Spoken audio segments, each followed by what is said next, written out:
two students will discuss about what they think of video games. One of them is Ivan, a huge player of computer games, and the other is Oliver. He never liked playing these, and apparently never will. Let's see what they can tell us about their opinions. So, as he wanted to start, let's listen to Ivan first. So, Oliver, let me begin the debate by explaining you why I think that video games are good. I know this might sound crazy, but believe it or not, video games have a positive impact on the player's brain. Indeed, research shows that video gameplay improves basic mental abilities. 50 hours of action video gameplay improved visual contrast sensitivity, which is the ability to distinguish subtle differences in shades of gray. Also, we found out that action video gaming improved performance with the ability to locate quickly a target stimulus in a field of distraction and the ability to keep track of a set of moving objects that were visually identical to other moving objects in the visual field. But it doesn't stop here. Video games can also overcome dyslexia and significantly improve reflexes, eye-hand coordination, attention, and memory.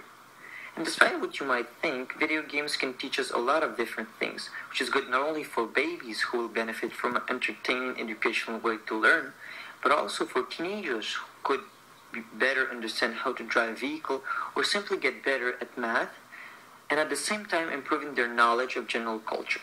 But adults are not an exception.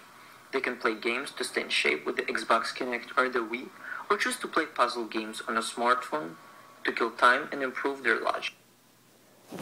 I agree with you, Ivan, that there are positive aspects that video games can have on human mental. On the other hand, as you said it, sometimes video games are used to kill time, and I am completely against this usage. There is no case when video games should be used to pass time. You wonder why? In my opinion, video game is the ultimate waste of time, and they are absolutely not beneficial for any person. For example, at my age, 16 years old, I want to lose weight, make more friends, get good grades at school, and get a girlfriend.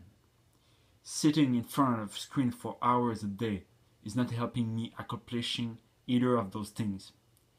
Video games give a false sense of accomplishment by setting up new levels and ranks to keep you play more and more. You'll play a game for a few hours and soon enough start fantasizing about being at the highest level. Well, it is true that there are other better ways to learn, but video games can offer you much more than that. For instance, with the online games, you can talk to people from around the world and even learn a new language. Me, for example, I've learned English only because I played a game called Dota 2. I played on US servers and made a lot of friends. As a result of playing with them, I learned a lot of words, and with each day, I became better at communicating using English. You have to understand that video games can even bring you money. The so-called e-sport is growing in people. Tournaments of different video games are more and more a common thing, and playing a video game can be rewarding if you win a prize. Now just think about all the teenagers who are on drugs. Keep in mind that 1 teenager out of 5 have already tried drugs. And tell me, why is gaming a bad way to entertain yourself? In my opinion, it is way better than doing silly stuff. It's great to make new friends, but the health of a human is much more important. Unfortunately, video games are absolutely horrific for health. They can cause many bad effects on a human body, like muscle pain, obesity, a lack of vitamin D, and a sleep deprivation. I have bad personal experience with video games. When I play many hours in a row, I don't feel in good shape and I prefer to sit rather than going play sport outside. A fact which can be very harmful for my human body. Playing video games is not just about players, it is also about the society. I was talking about the e-sport competitions. During these events, a lot of jobs are created and products related to the game, like t-shirts, are sold. It makes the economy run.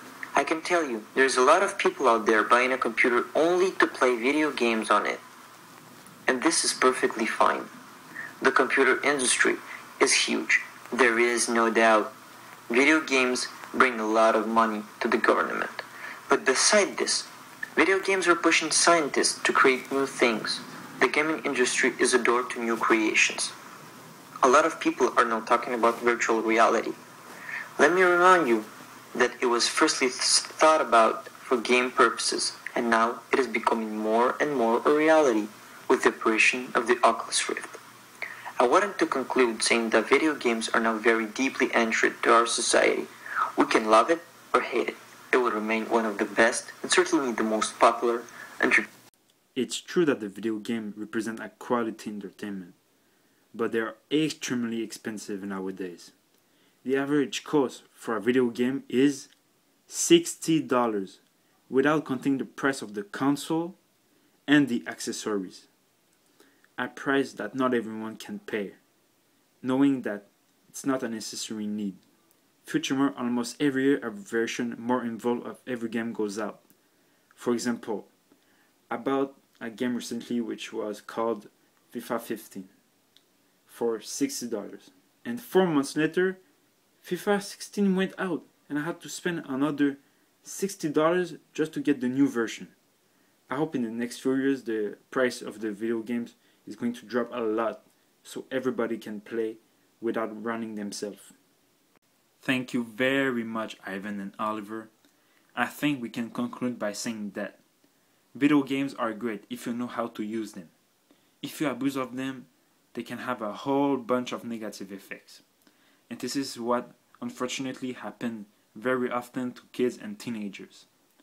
The one thing I hope is that in the future everyone will be more aware of what video games are and what can they bring with them, so everyone could make his own decision about this entertainment.